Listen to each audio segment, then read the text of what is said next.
I'm attorney Phillip Jusino, and this is Finding Common Ground here on Altice, WLINY, Long Island, New York, the world. Tonight, my special guest is Kevin Downey Jr. Kevin, welcome aboard. Thanks, Phil. Thanks for having me. Before I throw to him, you can watch Finding Common Ground every Saturday, 10 a.m. on Channel 115 Altice, and for your insomniacs, every Thursday, 1 a.m. on Channel 20. Before I throw to Kevin, I think you know a little bit of the backstory how I reached out to you. I don't know if you're aware of that. Mace Greenfield, an attorney, Facebook friend of yours as well. Oh, okay, yeah. And I was doing a show, and someone said to me, you do a good show, but maybe you need a little comedy on there. So I said, I did a post. I said, who's a good comedian out there? And Mace mentioned you. Oh, nice. And I reached out to you. You got back to me, which is a good thing. And then that's what I brought Least I could do. At least you could do. Tell us, I love your hat, by the way, too. Thank you. Okay, I have one. I collection. usually don't wear it for the show, but I like that hat. I've got a handful. I think I've got 5 now. I told you I wear the black one. Yeah. So it's not as noticeable. Right. But people usually walk past me and Yeah. they're like, oh, geez. This is the one that sets them off. Yeah, right, the red MAGA hat. Tell us a little bit about yourself. I'm from Detroit, Michigan. I'm 53. I love Donald Trump. I'm a comedian, and I performed all over the world, military bases.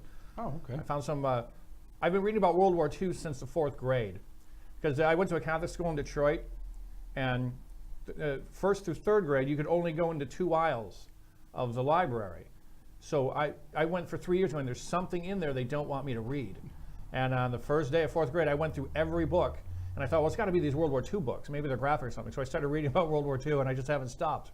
And I got to actually find World War II bullets and casings and whatnot in the South Pacific and the Marshall Islands. Well, you went there. Yeah, to perform. Wow. And I said, where do we land? I have my metal detector guy. He goes, you're not going to need it. You're going to love this. And we just found buckets. There's buckets of this stuff. And he goes, now you know you got to turn those in, right? I was like, oh, really? It's a $1,000 fine for each bullet you try to steal. Yeah. I read something that they think Amelia Earhart might have ended up on one of the Marshall Islands. I was on that island, and I saw the jail that she might have ended up in. Yeah. But it's an island called Roy, R-O-I. That's right. Namor. There are 2 islands connected by a little piece of coral. And they said a lot of people think she was here, and that's the jail she would have been in, because the Japanese had it at the time. Right. And it was a military base, and she would look like a spy. And there was a picture. It looked like it could have been her, because there weren't like a lot of females there at that time. But very, very interesting. We digressed a little bit. But now, I read somewhere that you were a switchboard operator for a number of years. Yes. How many years? 17. And how did you get until what age? I think I got laid off in 2009. I'm 53 now. So 10 years ago. Now, before 43. that, were you in comedy at all? Oh, yeah. I was living in the city. You know how expensive it is. Sure. So I was making money in comedy, but I wanted a day job, wanted the insurance. I was married. I wanted all the money I could make, but the internet killed off switchboard operators. Yeah. No one needs them anymore. So I had a big department, and I was in charge, and one by one, they said, all right, you got to lay one off, lay another one off, and then it was just me and another guy. And I said, all right, I see how this is. Like, I saw it coming. So that was your day job, so to speak. Yeah. And that helped you pay the bills, but then you branched out into comedy. How did you get into comedy? You know what? I was actually going to a skeezy little community college in Michigan to be a cop. And the 14th time I got pulled over, the cop said, you're never going to be a policeman with this driving record. What's plan B? And I said, well, I wouldn't mind being a comedian. He goes, go to New York. You won't have to drive. So I went to New York, and first week there, we walked by the comic strip. And, we got to go there. I think every Monday was free. So we would go, my brother and I, we moved here together. We would go every Monday. And the late night comics not even getting paid. Like the new kids were Chris Rock. Oh, sure. Ellen Cleghorn, and Adam Sandler. Those were 3 of them. So I saw them as they were just out of open mics. And it was just great. I thought, I got to do this someday. I got to do it. I didn't really get the stones to do it until I was 23. I moved there when I was 20. So, yeah, by 23, I started doing open mics. So those guys were there, the names you just mentioned. So they would get on there. They wouldn't get paid.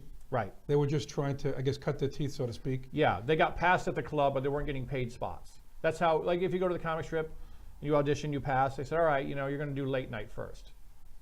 And that means the regular show is over, but there's 4 comics that want to get on. I see. The crowd is thinning out. There's only going to be 4 or 5 people left, so you do your late night spots. You don't get paid for them. You might get a free drink, I don't know. And then you get paid spots from there. So that's how you started out. Yeah. You ever do the improv? Actually, Yeah, no, I'll tell you why. I auditioned at the Improv, and I think it was on my 6th callback. She kept saying, well, we'll do another callback. And she went out of business before she passed me. Like, I wanted to be the last person to pass at the Improv, even though I never got a spot. When did they go out of business? Oh, long time ago. They were over on 44th and 9th, and then they lost that. That was pretty much when they went out of business. But Silver moved the gig down to a restaurant on 34th Street. And it was a restaurant. You know, it's just a show in a restaurant. It's not the Improv anymore. So that had to be 15 years ago, easily. Okay. Because believe it or not, I did a set at Did the you? Improv. You know why? It was a field trip. I was a camp counselor for Ivy League day camp, not too far from here. And it was a field trip. So we get there, and I was told jokes, and so it was a field trip, so it wasn't like a big deal. So they Right. let me go up there, like a brick wall behind it, if I remember correctly, Yeah. something like that. Yeah. And I got to tell jokes. My campers threw a few things at me, and that was the only time I ever did comedy. That's great. But you were on America's Got Talent. Yeah. How did you get that gig? You know what? Well, I mean, they're not going to. I signed a million papers saying I won't talk anything about it. You know, the non-disclosure thing. But they contacted me. They said we're looking for comics who do one-liners, and we've had 4 comedy clubs mention your name. Do you want to audition? I said, yeah, of course I want to audition. So they give you an appointment. You go and you audition. I wasn't in the cattle call where you see 9,000 people sitting there. Right. Okay. I was going to ask about that. Yeah. No, very few of those people go anywhere. That's just for shooting B-roll. But they did interview you before that because they saw a little bit of footage. They took me to that room. It's a huge room full of people. They said, all right, we're gonna shoot some. We're gonna ask you some questions here. You know, you pretend you're part of this. Right. Okay. An illusion, right? An illusion. But so you Magic get on television. there, and your judges were, I think, Scary Spice. Yep. A German model. I forget her name. And Howie Mandel. Howie Mandel and Howard Stern, of course. Yeah. Right. That's the one I saw the video, and they liked it. In fact, I think I wrote it down. Howard Stern said something like "You're the real deal" or something like Yeah. that. And Howie Mandel liked your approach because it was funny. You would tell a joke and then you said joke 2. I remember that. Joke number 2. And then yeah. you told a couple of funny jokes, and one of the jokes had to be explained to Scary. That was, I think, the Amish joke. Yeah. Yeah. When I watched it, I saw her. What's his name? Right. Amish. They don't have phones. Yeah. That's what it was. But what kind of experience did you have on that? It was so much fun. You would just show up, and you'd be there for 8-10 hours as you would rehearse and whatnot. But you got free sandwiches and yeah. I mean, they flew me out to Vegas. I got to hang out in Vegas for a few days. It was never not fun. But so you did. I saw the set or the show you did. You had rehearsals leading up to that. Oh yeah, absolutely. Okay. So it wasn't like they just threw you on the stage and that was it. No. You rehearsed everything. They have to go over every word you say, every syllable. They have to look at your clothes. Oh, you can't wear that pin. You can't wear that belt buckle. Oh, really? Yeah. Okay. So none of everything I said, every syllable was directed by them. We want you to do this. Now we want you to do this. I wouldn't have guessed that. Yeah. And there was one joke I didn't get to do because they said, whatever you do, don't go over your time. And I didn't get to do a joke. And the guy goes, why didn't you do that joke? I said, well, the time was, It wasn't a long set. I 90 noticed. seconds. Like sometimes you see it and there's like this big production or whatever. Yeah. But it was pretty quick. Yeah, I had a great Kim Kardashian joke, and I didn't get to do it, but their press people sent out, comedian takes a jab at Kim Kardashian. And no, he didn't. But you didn't get to do it. Yeah, but they had already prepared it. Did you get to? Well, how was Vegas? That show was at Vegas. The one I saw. No, that was Radio City Music Hall. Oh, that's right. They did say Radio City. And my initial audition was at the Hammerstein Ballroom. Okay, I've been there. Yeah, so it was there, and then we went to Vegas, and then to Radio City. Right. So how long did you stay on the show? I got kicked off after the first round at Radio City Music Hall. So I guess the semifinals. I was beaten by Kids and Dogs. They always win that. Right. So the one that I saw, you said they flew you to Vegas. That was before that then? Yeah, that was Oh, okay. round 2. So I went to the 3rd round. Got it. And then they just do the whole thing at Radio City. It's semifinals, a quarter, semi, whatever it is, and then finals. So they do the last 3 rounds at Radio City. When you went to Vegas, where did you perform? I didn't have to perform. They said, you know what, you're funny enough, you pass, go. Really? Yeah. Okay. It was at, it's right there. It was the old MGM. What is that now? Oh, sure. I know it. Yeah. It's something else now. The one that caught on fire in the Okay. 70s or 80s. Okay, yeah, they rebuilt it. It's like Dorothy and that whole theme. That was the MGM. I've been there. Okay, it was the old MGM. Yeah, I forget what it's called now. Okay, yeah. And did you got to meet Howie Mandel and Howard Stern? I got to meet Howie Mandel, not Howard Stern. He walks here and he's in a box of security, and no one goes into the box. Oh, really? Yeah. Okay. And So the Scary Spice chick, she was nice. She talked to people. Howie Mandel talked to people. The German model was horrible. Like the whole crew hated her. Oh, really? Yeah, you couldn't get near here, and you can't. Howard's a nice guy. He'll talk to you, but he's in his box, and you can't get inside Him the too. box. Yeah, very nice guy. So you're hoping they hit that button and all the confetti came out? Were you there for that? Anybody? No, I don't think they had that function when I was on. Oh, okay. So you did it a number of years ago? Yeah, I was on in 2013. Okay. And you've done movies, right? Yeah. How many movies have you done? Really just one called Gender Bender. Mm-hmm.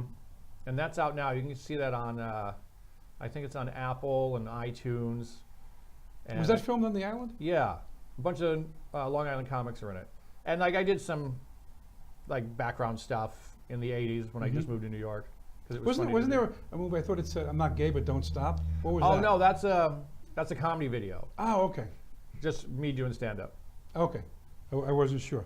Now, the movie you did, how long did it take you to do the movie? Gender Bender? Oh, I was in it for 2 days. Oh, that was it? Yeah. Okay. So what do you like better, doing stand-up or doing your part in that movie? Oh, if I could make money doing movies, I'd quit stand-up right now. I mean, I love it, but it's so less stressful. So you did it so you didn't have a trailer like some of the movie stars No, you just Okay. showed up and, hey, there's some Cheetos if you do. want. You got free food though, I would hope, right? Free food, free cigars, got paid. Now I know recently, and I know a lot of your weekends are filled up. How many weekends? Like you did a post a couple of times. You said 40 weeks, and you kept going up and up and up. You were booking your whole year. I have 2 weekends open right now. One is 4th of July, which I'm probably not going to fill. No one does, unless I go work in Canada, which I don't want to do because you lose 25% of your money when you come across the border. So it's kind of not worth it. And the week before that, I'm open. Everything else is booked through New Year's Eve. Well, that's why it was hard to get you on my live shows. Yeah. Because that's Friday night. Yeah. So I figured Monday you're not doing any comedy clubs. Right. But Friday, that's Yeah. that's when you. Monday's a you're good doing night to take off. it. So you do comedy full time. Yeah. That's what you do. Now I know you were in Vegas not that long ago. Mhm. Where did you go? Laugh Factory at the Tropicana. And I'm going to be there in July too, middle of July. Now when Going back. when you're on the road, what's that like? Like if you do a local set here, you go home at the end of the day. There, do they put you up? Do you have to pay for yourself a little bit? No. The deal is the club books you, and you can negotiate airfare. If, that's always on the table, and they always put you up. Okay. I remember you watched Seinfeld? Yeah. I love Seinfeld. And there was an episode where they didn't pay him, but they paid him in cowboy boots. Remember that episode? I didn't see that one. And he had the cowboy. It was a whole episode where he That's had funny. boots. Yeah, they didn't pay him that, but I got a question for people that want to do comedy, and I would love to do it. I don't know if I could or not, but it's something interesting. Other than saying don't quit your day job, Phil, what kind of advice would you give to some young comic, let's say? You know what I do? The first thing I always do is they'll say, "Hey, I want to get into comedy. How do I do it?" I'll say, "It's too much work. Don't bother." I say that when people say want to be a lawyer. Yeah. Say it's too much work, and if they say okay, then they didn't want to do it. Exactly. That's what that's why I do it. If they say okay, and if they persist, you know what I would say? Write 5 jokes, write 10 jokes, whatever you can write, and then go to an open mic and sign your name up, and you'll go up and do your jokes. And if you want to keep doing it, keep doing it. But some people, I didn't even like it. I just thought there's really no plan B. The anxiety, it scared the hell out of me. I didn't get a laugh for 6 months because I was so nervous. Oh, really? But someone said, you know what, you write really good jokes. You're going to get good at this. Don't quit. So I was like, all right, well, I believe you. So Now it's been 29 years now. Oh wow, that's a long time. Now we're almost the same age. I'm 54. I always say in 53. August I'll be double nickels, 55. So I'm Yeah. getting up there. I already got my AARP card though, so I can get a discount at Denny's. But like you did Reno recently, right? Yeah, Now how does Reno compare to Vegas? it doesn't. Reno is a meth lab. Oh, Reno's yeah? a total meth Wow. lab. And I'm not kidding. Like when you go out to the casino, I was there with a friend of mine. He's a comic and he's a policeman, John Mulrooney. And he goes, so what's going on here? I said, you can't go out. It's a meth lab. And he's a cop. He's seen everything. He goes, yeah, whatever. I walked out, and there's just these 3 meth zombies walking down the street. He goes, you weren't kidding. That bad, huh? Reno's horrific. You know what? I mean, I'm always grateful for the work, and I'm always grateful to see a new place.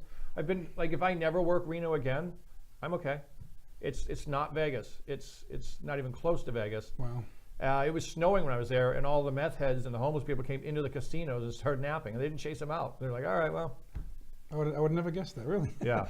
Now, where was is Vegas the best place? Is that like the major leagues of comedy? Yeah. I love Vegas. It's actually the same venue now that I do. It used to be the Comedy Stop. Now it's the Laugh Factory. And the guy who owned it would have his comedians come out 4 times a year. So I was always there.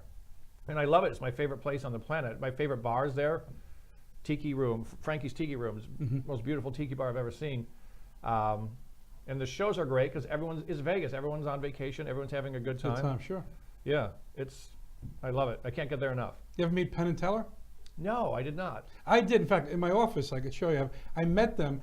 They did a show in Vegas. And at the end of the show, we were in a little lobby area. And they actually came out. Mm-hmm. And Penn Jillette, he's the talker. And then Penn and Teller doesn't speak. Yeah. But I actually had a conversation with him. Did you really? Yeah, because I figured he had to speak, right? Yeah. It's almost like the Harpo or whatever it was. So he comes out and I'm like, do you talk? He says, yeah, I talk. It's just part of the act. Yeah. And I took a picture with them. Gillette is like massively big. Yeah. Teller I felt tall next to. But they did a great show. And they actually showed you how they do some of the stuff they do. You know how I love that. there was like a trap door, but what they did, it was clear. So you could see them doing it. That was the whole point of it. And then they had like a safe, and you could come on stage, and you could actually go in the safe and knock on it. And then they did this thing. You're like, how'd they do it? It's a solid kind of thing. My producer is saying, if you like the show, you go to Facebook or YouTube, like it, share it, subscribe to YouTube. This show will be on YouTube down the road, so it lives on forever. Okay, cool. So we'll be old guys, and you can go back and see the shows. Aside from Vegas, Vegas is like the gladiators playing Rome, right? What other places do you like to play? Other than Vegas, I like Wisconsin. Those audiences are great. They're big drinkers up there. You don't have to be as funny then, right? Because they're just.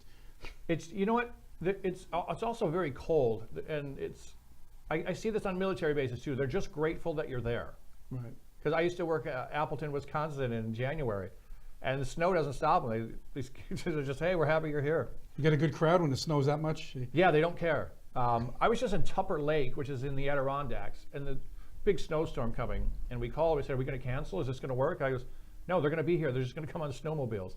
And the place was packed out, and the parking lot was full of snowmobiles. So, and they're just, we can't believe you made it. Glad you're here. Yeah. So I like some of the out of the way places because they're just so grateful. Sure. I've been in like tiny towns in South Dakota. Like, what are you doing here? Getting paid. Now you said you did military Yeah. shows in the military. Do you get paid for that, or that's voluntary? No, you get paid for that. Like when you see, I don't know, let's say Blake Shelton doing military bases. Right. I don't know if he is. He's already rich. Right. So he might not. Yeah. Right. But I went with Armed Forces Entertainment, and they pay the airfare. They put you up.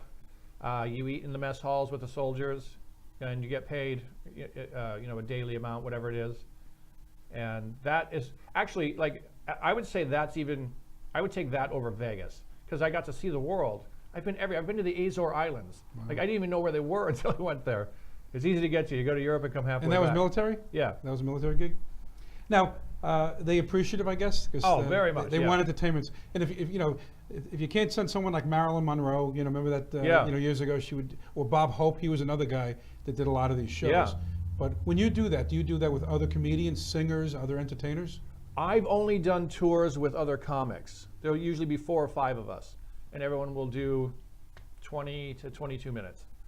And but I have seen shows where it's comedy, and it's the Dallas Cowboy Cheerleaders, Oh, yeah. or it's music, and it's That's a tough act to follow. Yeah. Come on after them. yeah. Well, they always have to go last. You can't follow Okay. that on military base. They wouldn't even be listening to you.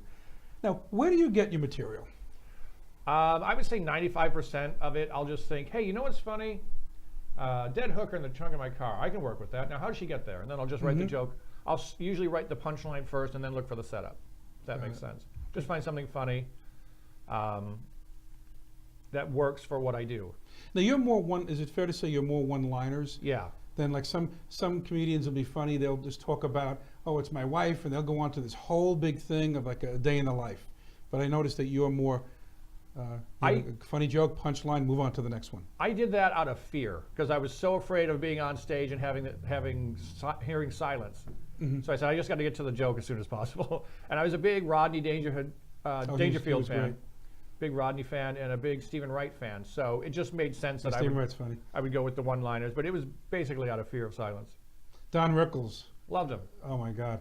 I can't get enough of that guy. No. I wish I would have seen him before he passed away. I would have loved to have caught his show. He was great. I saw him in Atlantic City. Atlantic City is the worst audience in the world is Atlantic City. Really? Yeah. They're horrible humans. There's just the toughest. I can't explain it. It's just a weird mix of South Jersey and Philly. Philly, yeah. And they're just hard They threw audiences. snowballs at Santa Claus, the Yeah, Philadelphia exactly. Eagle fans. So I saw him. He was killing. I mean, I was Rickles? dying. Yeah. And people were like, ha, ha, ha. I'm like, what is wrong with you people? He's a legend. And he was great. And he ended with a song, which is what they used to do in the 50s. Oh yeah? He could really sing. I saw a video one time. Frank Sinatra, it was planned, I guess. He was in the audience, and Don Rickles was singing. And then Frank got up and started to walk out. And that was the first time I had ever heard Don Rickles sing. Yeah. I had never seen him. You know, Yeah. A lot of people don't know that he could sing, but he would wrap up his shows with a song. Now, how do you know, or do you know, if your joke might go over the line? You know when you write it. You know when you write it, and you know, like certain things will work in certain parts of the country. So I'll have a joke, and I wrote one last night. I said to my friend, I said, "Do you think I can get away with this?" And I told him a joke. He goes, "No, I don't think you can."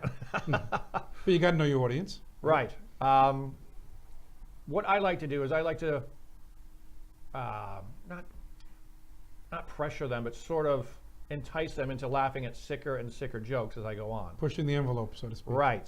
So I'm like, all right, so I made it here. Now I'm going to go here. Now I'm going to go here. Now I'm going. Oh, they didn't like that one. Back down.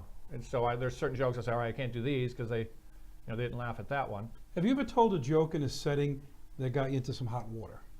Oh yeah, I've had people wanting to beat the hell out of me. And you weren't even wearing that hat. Wasn't even wearing the hat. I did a joke involving Jesus. And this has happened probably 3 times now, where I'm not making fun of Jesus. Jesus is just in the joke. But people hear Jesus and they flip out.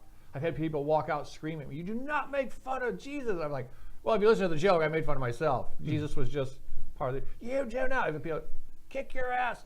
After the show, I'm going to kick your ass. And you have no security like Howard Stern. So you're on your own. Yeah, absolutely.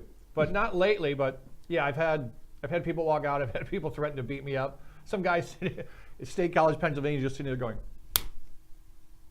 because he heard Jesus. But Jesus wasn't the butt of the joke. But people just, they have those, there's certain words they hear, and they lose their minds. Now, when you did America's Got Talent, and like I said, there's the joke about the chloroform. Right. Is that something that they walk, ooh?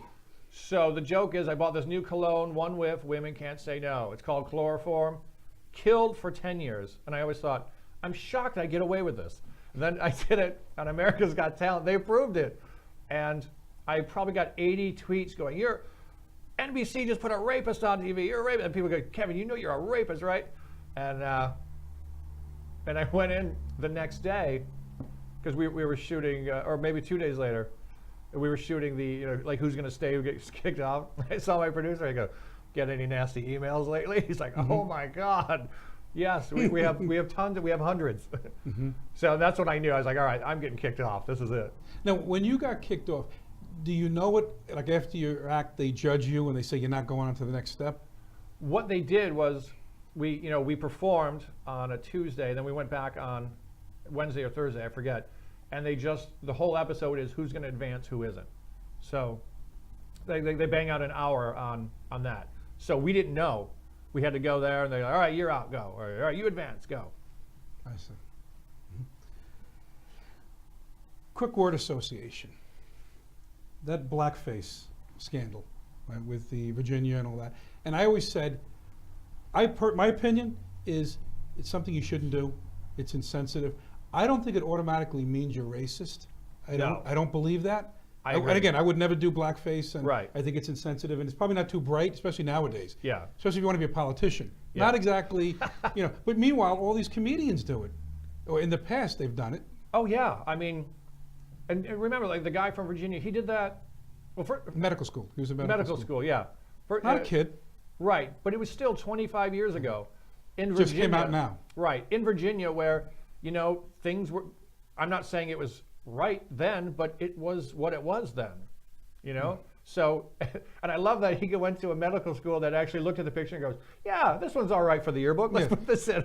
Yeah, and then the Klansman next to him. Yeah. But what's funny is he first said he apologized. Yeah. And then he's like, I took another look at that, and that's not me. But there's just like a knee-jerk reaction to apologize for everything. Yeah, especially well, he's a far lefty, and the left, they just eat themselves. I used to be a far lefty in New York City. I know how they will sit around and try to out-left each other. Mm-hmm. I was part of that. I know how it works. And this guy immediately just, I better apologize because. Instead of saying, time out, let me see what the heck you're talking about. Yeah, and he not only did he apologize, but when he was being interviewed, he was talking. Well, Virginia has, we had Jim Crow, and we of course had the first indentured servants brought here. And I was, yeah, she had it correct. It's called slavery. It's called slavery, you idiot. I remember that. Yeah, that guy's a knucklehead. He's not. I don't think he's going to resign because no one does. Well, it was a joke because then you heard the lieutenant with those sexual abuse allegations. Yeah. And then the next guy down, and I think it showed the capital of Virginia, and a guy like mopping the floor or something like that he's next in line. Yeah. Because all these people were getting in trouble. Yeah. And How often do you see that? I've never seen the top three No. executives from a state get in trouble at the same time. But you notice, here's what makes me insane: when Brett Kavanaugh was going to get to the Supreme Court, Right. people went nuts. But where's the Me Too and Stuff I in Believe? high school. That was like in high school when he was, Right. some of the drinking, and what did that nickname mean? They were Yeah. going back so far. Yeah. He got no benefit of the doubt. No, he got no benefit of the doubt, and people were screaming and wearing their pink hats and calling him a rapist. But now the lieutenant governor, he has two women saying he raped me. Right. Where are the Me Too people? Where are the I Believe people? Pretty silent. Pretty silent because he's got a D in front of his name. Mm-hmm. He's a Democrat.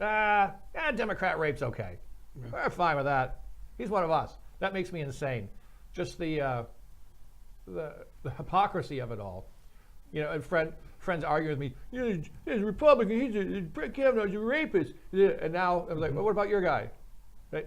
But there's no proof of anything. Well, the thing that got me is I'm a former prosecutor, I'm Uh-huh. a defense attorney, and I say innocent to proven guilty. Right. This stuff happened so long ago. And then one of the ladies who's with that jerky attorney, I forget his name, came out, and then it turned out it was like a lie and it was all made up. And I'm like, just like with Jussie Smollett, people jump to conclusions right away.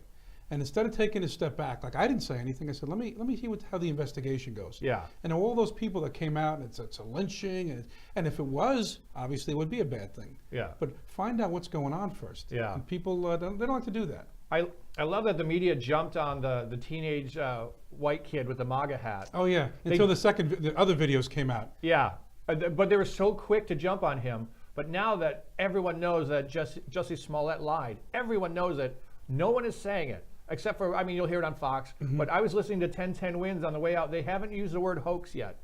When they talk about him, they just say, he didn't show up for his meeting with the Chicago police today.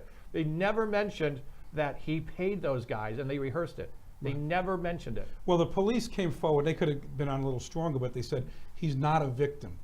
Now, what is that code for what? If he's not a victim, then he lied. Yeah. Because he said, I'm a victim. And he went on Robin Roberts. He went on a TV show. And he said, the MAGA country. And I think his agent had said he was on the phone with him. And he said, I heard somebody in the background say MAGA country, which Chicago is certainly no MAGA country. We were talking about that before the show. That's the furthest thing from MAGA country. Yep. And then it found out that the two guys they arrested, and they came back from Nigeria, I believe it was. They came back Did they? They had left the day after. They came. They had nothing to hide, apparently. Yeah. They came back and they even had the receipt. They said it was staged. They had a receipt. Yeah. For the rope they bought, which turned out to be a noose. Oh, yeah, that's what it was. Crafty Beaver hardware store. I didn't know that. I didn't hear that part. But you know, and he made the mistake of, and then he didn't want to turn his phone over. Yeah. And then what really bothered me was I don't know if it was CNN or MSNBC where somebody was saying, I really, really was hoping it was true. Now that's an odd thing to say. Why I'm would you? hoping, because it's the narrative. Yeah. You know, all Trump supporters are racist. Yeah. And the bigots and all of that. And Absolutely. she wanted it to be true. Yeah. It's not to say, okay, you go where the facts take you. Yeah. I wanted it to be true. I want it to be true. That's what she That said. says everything. You know everything you need to know about that person right now. I wanted it to be I true. wanted it to be true. Oh, you know what I want to say about Brett Kavanaugh? No one noticed this. So there were 3 women that accused him. 2 backed off and said they lied. Right. But the one who testified, if you listen to her, she never says the words, he tried to rape me. Because that would be a rape accusation, and I believe that would be illegal if it's fake. Is that right? Well, it could be certainly slander or libel if nothing else. She never said those words. She always said, I was afraid he was going to rape me. I thought he might try to rape me. She never She said. probably was advised by her attorneys to. Right. Don't cross that line. Right. But everyone watching it on the left go, he's a rapist, he's a rapist. No, she never said the words, he tried to rape me. And what bothers me is this. And he's been a judge for many, many years, a federal judge, so now he's at the pinnacle. Yeah. But if these people really had a concern about his behavior, and I represented people on both sides. I represented victims as a prosecutor, and I represented people on the other side. And if you really want to protect society, come out. If something really happens, that's the time to say something. Yeah. Where the person can defend themselves. How do you someone said to you 15 years ago, unless it was like the Super Bowl Sunday where you knew maybe where you were on a particular day. Yeah. How do you defend yourself? And why should they be listening to that person who never came forward when he was moving up the ladder as a federal judge? Yeah. Got pretty high up there. Also, the people that she used as witnesses, they all said, no, I have no recollection of this. And someone said, well, why would she make this up? She got $800,000. Yeah, they GoFundMe. Yeah, $800,000. That might be a reason. She knew that was coming. Yeah. The Wall. I see you're a Trump supporter. I am. What's your opinion about the Wall? Absolutely build it. There's pieces of it that have already been built. Finish it. Right. And a lot of those Democrats are speaking against it. They voted for it. Yeah. Was it 08 or 09, I think it was. Yeah. And now they don't want it just because Trump wants it. They're just obstructing. That's their whole thing now. They call it Trump's Wall because they know they don't want to give him an issue for the next election. They want it to be, something that he couldn't accomplish. Yes. It's all about making Trump fail. All about making his ratings go down. The last Rasmussen poll, he was at 52%. Right. It's higher than Obama was. It's pretty darn good. At that point of his presidency. Yeah, he's killing it.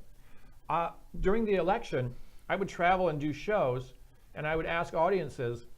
I would make a joke about how, well, this election is annoying. Who do you want to win? And I would go through the 4 candidates, and they were screaming for Trump almost everywhere. Right. And I'm the only person that actually predicted. I said Trump wins, and he takes Michigan, Ohio, and Pennsylvania. Yeah. I've been all over these states. He's going to win. And people, oh, you're an idiot. You're an idiot. People said that to me, like, Philly, you're a smart guy. How could you think he could win? Yeah. You know what? He could have won New York, too.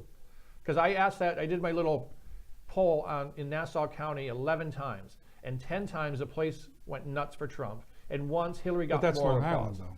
Right. The cities give the Democrats the statewide races. But even in Westchester, they were screaming for Trump. Everywhere I went, except for New York City. And I think the problem with New Yorkers is so many say, well, the city's going to decide, I'm not going to vote.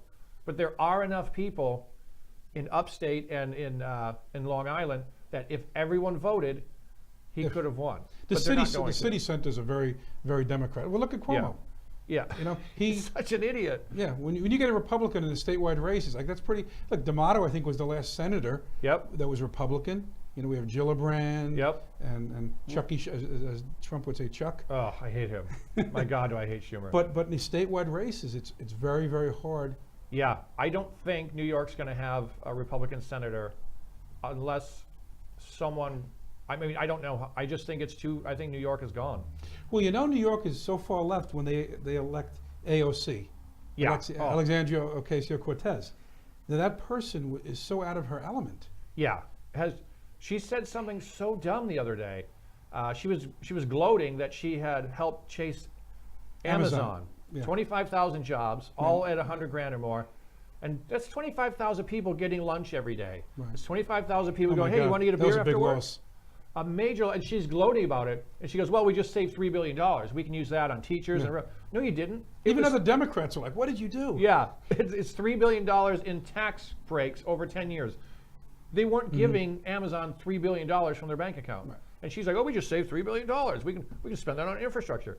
I think she only won because she's this cute female Latina woman from a very liberal Yeah. enclave. Yeah, so of course she was going to win. I suspect someone in the Democratic Party will have the brains to say, you know what, we're going to run someone somebody. against you. Yeah. Well, I remember like Charlie Rangel, right, with all the problems he had with these. He was my rep for a while. Right, okay. Now, when they interviewed people, he got arrested, and there was Yeah. a whole thing about not paying taxes, and people would say, well, he didn't kill anybody, he didn't shoot Yeah. anybody. They were going to vote for him Yep. no matter what. Lincoln could come back tomorrow, and he could not Yeah. win in those areas.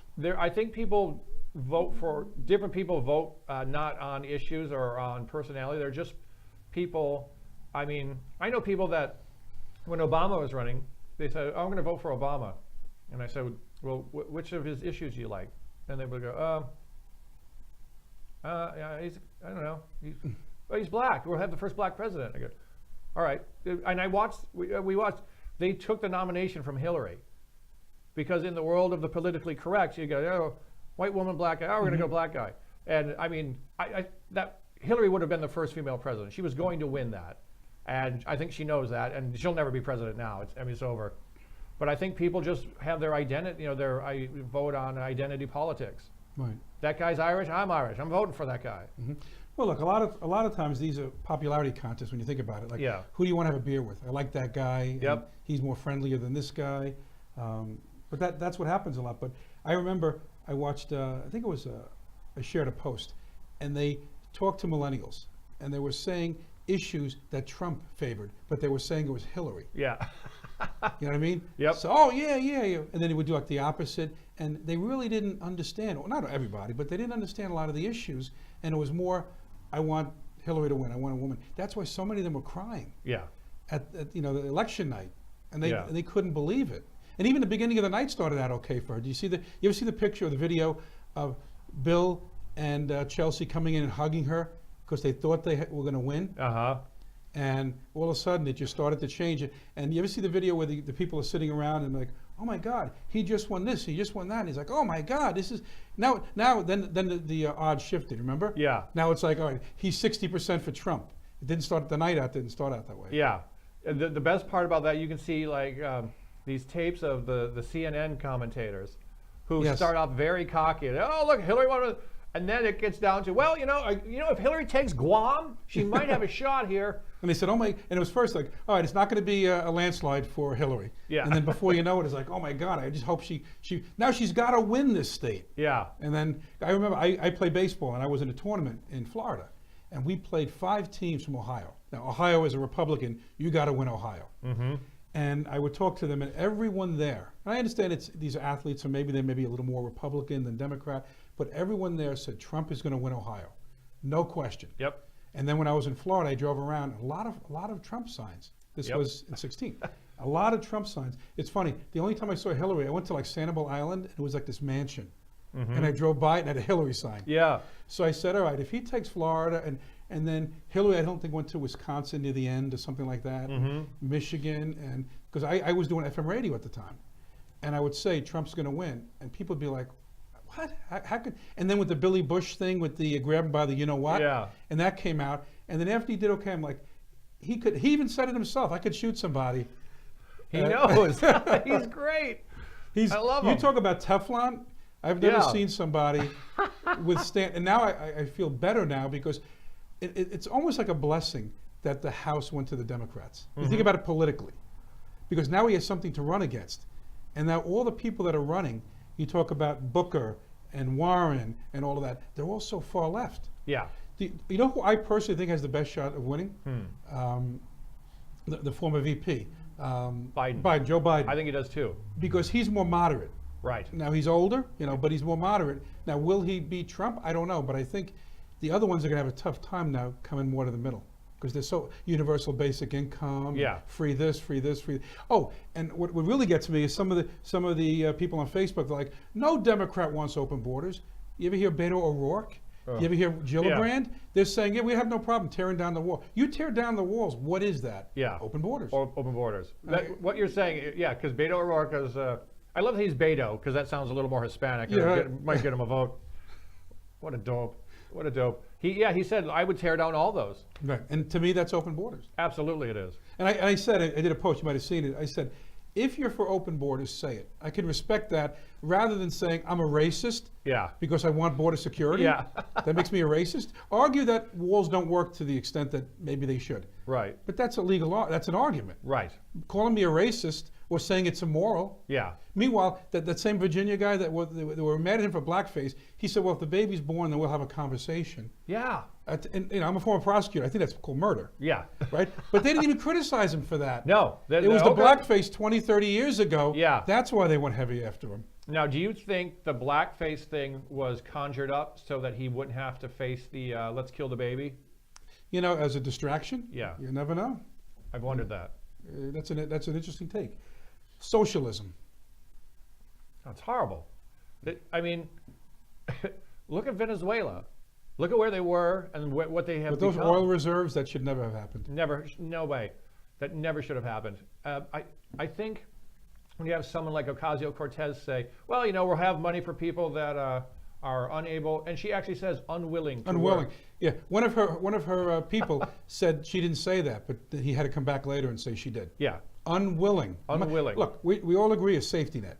You're disabled, there's something wrong. Sure. We have to take care of the less fortunate to some extent, the ones that can't work. Absolutely. But if you're unwilling to work, that's why universal income is a failure. Yeah. Because it takes the incentive away. Right. If someone's going to say to you, you can work and make X amount of dollars, or you can just sit at home and make X amount of dollars, I wouldn't sit at home. You probably wouldn't sit at home. No. But there are people that would. There are people that do. They do, that's right. On welfare. There are people that game the system. Yes. Some legitimately need it. Right. Some are, I call it generational. Yes. They stay on it, and then the kids, and there's doctors in the family, lawyers, there are welfare in the family. Yes, and without a doubt. Right, and I always call it, I know people sometimes get angry, and I say, in those democratic enclaves, it's almost like the plantation mentality. We will take care of you. Vote Democrat. That's exactly what it is. And I have seen, are you familiar with, do you follow Candace Owens at all? Yes, I do. She's really leading the charge against that. Like she says, get off the plantation. Right. She was the one that I think a couple of anti her, I guess, came in and she was having lunch at a cafe with this other guy. Charlie Kirk. Yeah. Yeah. That was I think over the summer or something like that. Yeah. And, see, that's nauseating to me. But every time they do that, that's another person goes, you know what? I didn't vote for Trump last time, but I will this time. Mm-hmm. I've had 5 people in the past few months go, because they know I'm obviously pretty out loud proud for Trump. I've had 5 people say, I didn't vote for him, but I am next time. I'm just sick. See, they went into this restaurant, they were screaming at that woman. And, just the nonsense. And what we really need now is for CNN to put Ocasio-Cortez on as much as possible. I love it. She's the gift that keeps on giving. Absolutely. It's every time she speaks, it's a pro-Trump commercial. And I could just see Nancy Pelosi like, how do we shut that woman up? Yeah. But they got to pussyfoot around it. Yep. Because she's there. Yep. And they she's have to popular. deal with her. Oh my God, she's like a rock star. Yeah. I've never seen anything like it where someone comes to Washington with really no background. We never even heard of her before. No. And all of a sudden she comes there and she's out front. Yeah. With their green plan and everything. And the other ones are just like taking a back seat to her that are the big names. Yeah. And that's the kind of thing that's very beneficial to Trump. Absolutely. People see her as, is that the fate? And then you have, like I said, Elizabeth Warren. And you have Gillibrand. Gillibrand used to have a 100% rating with the NRA. And now she's going so far left. Wow. Because it's almost like they have to out-left the other. Right. We talked about this earlier. They will out. That's how the New York City Democrat thing or liberal thinks. We have to out-left everyone. So, and then the guy in Virginia goes, well, yeah, give birth and decide if you want to kill it or not. We'll have a conversation, the mother and the doctor. Keep the baby comfortable while we decide if it lives or dies. But that's the sort of thing that I want all over the news. Because I know a million people who are pro-choice who went, no. In Awoken a Sleeping Giant, that's what I said. I said, if you look at the issues, if the economy does well, and I think it will, I don't see a recession coming. No. The two issues that really stirred things up, illegal immigration, because people are saying, even if you're like, it's okay to let them in, but at some point, you got to stop them. And this late-term abortion. A lot of people that are not happy about abortion, they're not willing to say overturn Roe v. Wade. They're not. Right. But then when you come in with this, with a lighting up the Freedom Tower, Right. pink, Yeah. and this joke, they call it smoking and joking. They're happy about this. Yeah. There are a lot of people that were sitting on the sidelines before. They're not going to sit on the sidelines this time. I agree 100%. And I think we're going to see more voter turnout in 2020 than we've ever seen. And I mean, I won't be able to predict, like, I can just predict elections just by asking comedy audiences and Because counting you're all signs. over the place, yeah. Right. So I won't be able to do that for a couple of years. But right now, I think he's going to crush whomever it is.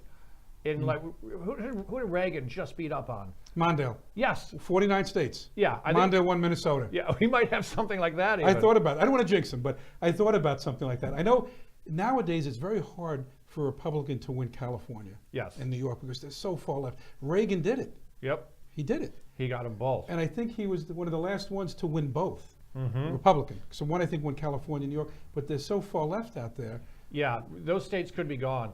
And what worries me is Texas and Florida are inundated with former Because New people Yorkers. from California and New York are moving there. Yeah, and even though, And they're taking their ideology with them. yes, even though they left California because of the taxes or the, you know, Right. the people defecating on the streets, oh, we got to get out of here. Oh, let's go vote for Democrat in Texas. It's almost like the people that sometimes, like from the Middle East, let's say, they come to America and they want to change America into what they had, but they left that place Yeah. because women couldn't drive, Yep, women couldn't speak, they could be stoned if they committed adultery. yep. And then they come here and they say, we want Sharia law. Yeah. Why come here? If you want that, wouldn't you stay where you are? Why wouldn't you stay? It amazes me that people want to come here and change our country into the country they left. You're right. It's the You dumbest left for a thing I've reason. ever heard. Yeah. Right.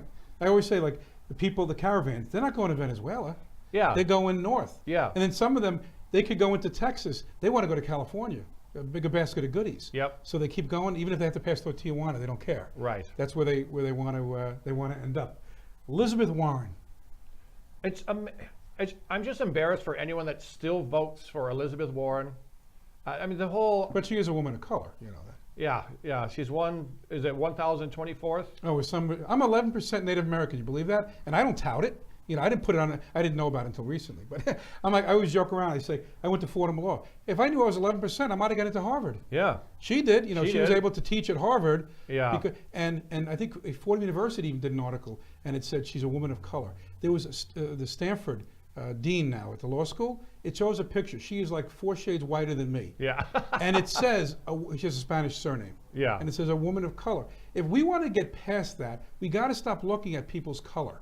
Absolutely. And looking at diversity for the sake of diversity. If the black person is the best qualified, pick them. Right. If they're not, we're not doing them any favors by picking an underqualified black or an underqualified white for that matter. Right. Absolutely. I agree with you. I just don't know. I think there's too many people out there that will always vote for the color that they want to vote for or the religion they want to vote for.